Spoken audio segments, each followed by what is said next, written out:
Throughout history, remarkable men and women have left behind ideas capable of changing the course of a life. In each episode, we'll explore one section of a timeless book, uncovering the enduring wisdom, practical lessons, and powerful stories that continue to shape thoughtful lives today.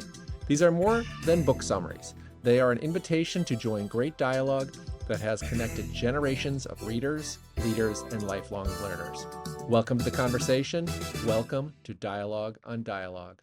Welcome back to the Dialogue on Dialogue podcast. In this new series, we're walking alongside Ben Franklin through his autobiography to discover what his remarkable life can still teach us about learning, character, success, and becoming just a little bit better every day. This is part 7. Success is built on character and measured by contribution. Have you ever noticed that some people spend all of their energy trying to look successful, while others quietly just go on becoming successful? Benjamin Franklin believed there was a difference, and he once wrote that he made it a point to not only look to be industrious, but also to actually be industrious. Not by pretending to work, but actually working so consistently that everyone around him noticed. In today's chapter, Franklin's printing business begins to really flourish. But what's fascinating isn't just how it became successful, it's what he chose to do with that success. By this point in his life, Franklin's printing business was beginning to gain real momentum. One opportunity led to another, thanks in part to an argument he developed during his discussion with his junto. Franklin believed Pennsylvania needed a larger supply of money to encourage commerce and economic growth. After refining his thinking through debate with his friends in the junto, he published an anonymous pamphlet making the case for more money in the system. The argument was persuasive. Not only did Pennsylvania increase the amount of currency in circulation, but Franklin earned the contract to print it. Not a bad deal for him. The very ideas he had sharpened through thoughtful discussion became an opportunity for his business. Looking back, Franklin attributed much of his early success to something surprisingly simple. He worked constantly.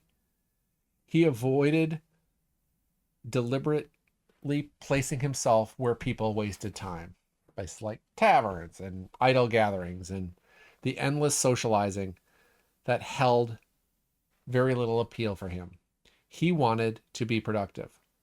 More importantly, he wanted people to know he was dependable. He observed that merchants were willing to extend him credit because they consistently saw him hard at work. His reputation became one of his greatest assets. There was one exception to his rule against idleness: reading. Franklin never considered reading to be wasted time. In his mind, books were an investment that paid dividends for the rest of his life. As Franklin's business grew, many of his competitors began to struggle. His former employer, who had tried to make him fix up the business and then pay him less, accumulated a lot of debt. Eventually, he sold his business and left Philadelphia. The apprentice who took over couldn't manage the business either. One by one, competitors disappeared. Franklin wasn't succeeding because others failed. He was succeeding because he consistently did the ordinary things exceptionally well. Hard work, financial discipline, continuous learning, reliable service. Eventually, there was only one meaningful competitor left. And Franklin believed that particular printer lacked the same dedication to the craft. Professionally, Franklin's life was stabilizing. Personally, it was too. After several unsuccessful courtships, he reconnected with Deborah Reed, whom he had known years earlier, even before leaving for London. The two eventually married. Franklin speaks warmly of her throughout the book and of her practical nature and the valuable partnership that they formed. She wasn't simply just Mrs. Ben Franklin. She became an essential partner in building their household and supporting his business. Reading this chapter, one thought continually came to mind. To the people around Franklin, his life probably looked very ordinary.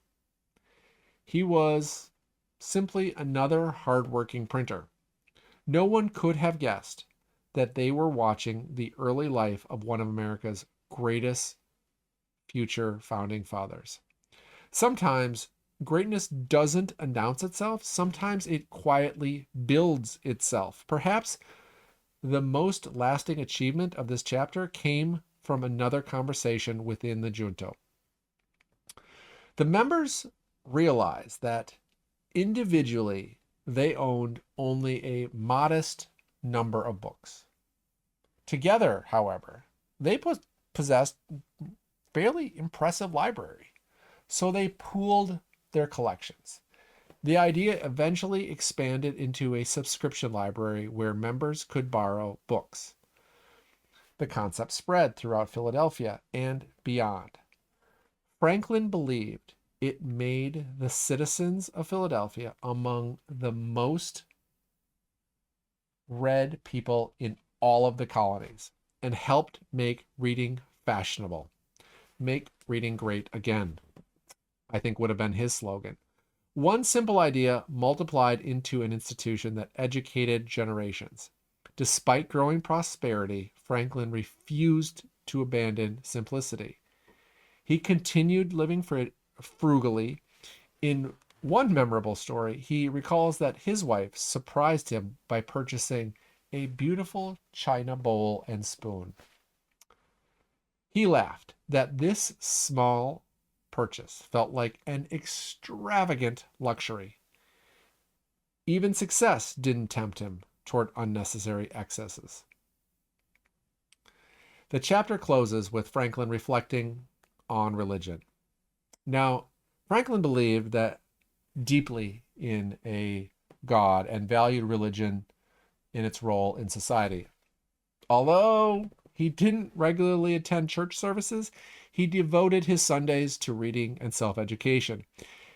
He judged religious traditions less by their rituals than by whether they encouraged people to become more moral, more charitable, and more useful members of society. For Franklin, faith found its highest expression in how people treated one another. So, looking back, here are some lessons that I picked up from this chapter. Lesson 1: your reputation is built when no one is watching. Franklin understood something many people, even today, overlook. People extend trust before they extend opportunity. Merchants trusted him because they consistently observed his discipline. They didn't rely on advertising, they relied on observation. The habits people see every day eventually become the reputation they associate with your name. Lesson number 2: invest in institutions, not just yourself. Franklin could have kept buying books for himself. Instead, he asked a bigger question: how can everyone benefit? That single question produced one of America's first subscription libraries.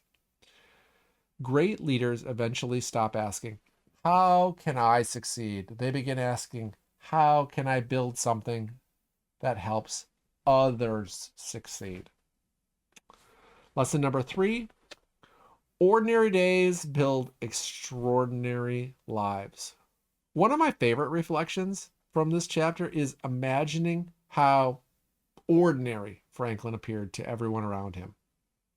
No one saw a future founding father. They saw a printer, a husband, a businessman, someone working long hours, grinding away for his family. History often looks dramatic in hindsight. Living it usually doesn't feel that way. It feels wonderfully ordinary. Don't underestimate the significance of your daily activities. They're quietly becoming and turning you into having an extraordinary life. Lesson number 4, wealth is a tool, not a trophy. Even after achieving financial success, Franklin remained remarkably disciplined. His joy didn't come from buying expensive possessions, it came from creating value, from learning new ideas and improving his community. Modern culture often encourages us to spend more as we earn more. Franklin reminds us that freedom often comes from needing less. So, chapter 8 is where Franklin's vision becomes more expansive. He's no longer simply building a successful printing business, he's building a successful city, a library, a stronger economy, thoughtful conversations through the junto, a stable marriage, a reputation that others trust. And it's a reminder that real success isn't measured only by what we accumulate, it's measured by what we leave behind. As Franklin's life unfolds, one truth becomes increasingly clear. His greatest legacy wouldn't be the money he earned. It wouldn't be the people he influenced and the institutions he built that continued improving the lives long after he was gone. Remember, the lessons are older than we are and just as valuable today.